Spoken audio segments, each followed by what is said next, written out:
Welcome back mga ka-TV. Ang video na tatalakayin natin ngayon ay ang chapter 63 ng The Beginning After the End, at kung bago ka lang sa channel ko ay huwag mahiyang mag-like, subscribe o follow at i-click ang notification bell para ma-notify ka sa susunod na video. Paalala, ang video na tatalakayin natin ngayon ay maaaring mag-iba mula sa ilalabas na anime.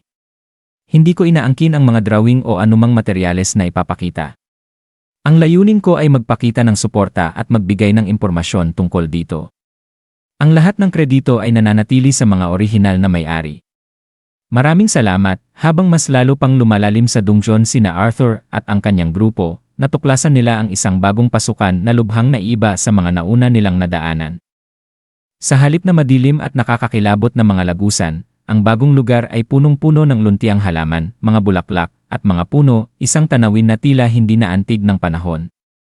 Namangha ang grupo sa ganda ng paligid, hinaplos pa ni Samantha ang isang bulaklak habang si Arthur ay tahimik na nagtataka kung paano nananatiling buo ang lugar kahit walang anumang haliging sumusuporta rito.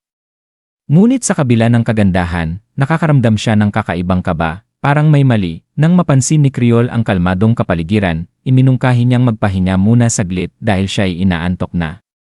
Ngunit tumanggi si Arthur at pinaalalahanan ang lahat na manatiling alerto. Nagtataka si Creole kung bakit. Gayong wala naman silang naririnig o nakikitang delikado. Habang sila'y nagpapatuloy sa paglalakad, lalong lumalim ang pakiramdam ni Arthur na may hindi tama sa lugar na iyon, bagay na hindi pa niya maipaliwanag. Bigla na lang napahinto si Jasmine nang makita niya ang figura ng kanyang ama na lumalakad papalapit mula sa ulap ng hamog, nakangiti at tila totoo. Ngunit hindi doon nagtapos ang lahat. Napalingon si Creole at biglang napasigaw, tinawag ang pangalan ng kanyang namayapang kasintahan na si Clara. Umiiyak, tinangkang abutin ni Creole ang kamay ng ilusyon at biglang tumakbo papasok sa makapal na hamog. Sinubukan siyang pigilan ni Reginald ngunit hindi ito nakaabot. Sumigaw si Arthur para pigilan si Creole, ngunit pinigilan siya ni Jasmine.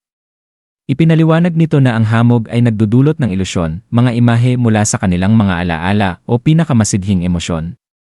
Sa puntong iyon, nabuo kay Arthur ang koneksyon, ang hindi kapanipaniwalang tanawin.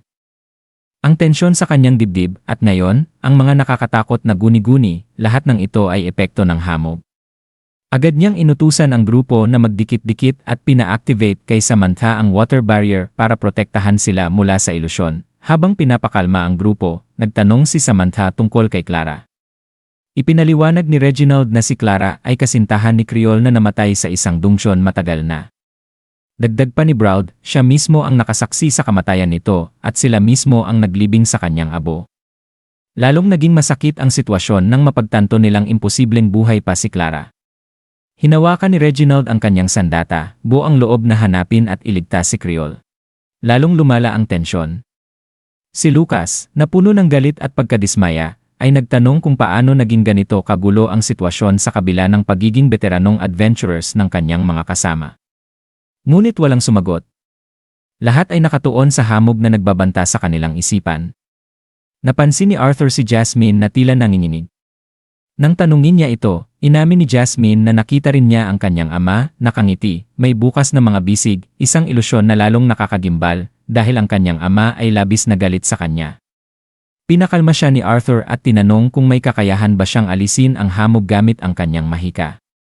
Sagot ni Jasmine, hindi sapat ang lakas niya upang linisin ang lahat.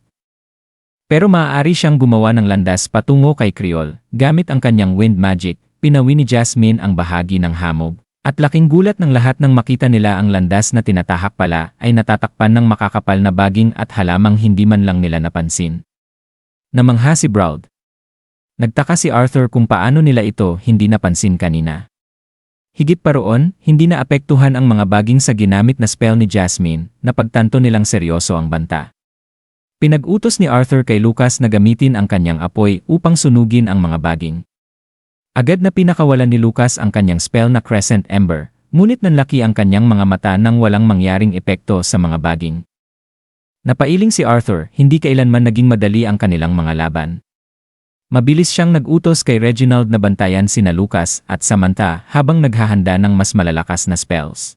Pinapula ni Arthur ang kanyang espada gamit ang bughaw at kahel na apoy, at tinawag sina Brown at Jasmine para sumama sa kanya. Tumango ang dalawa at sabay-sabay silang sumugod upang wasakin ang mga mahiwagang halamang humahadlang sa kanilang daan, hindi lamang upang makalabas, kundi upang iligtas si Creole at tuklasin ang tunay na kalikasan ng mapanlinlang na kagandahan ng dungeon. At dito nagtatapos ang chapter 63 ng The Beginning After the End. Patuloy lang sa pagsubaybay mga ka-TV hanggang sa susunod na kabanata. Salamat!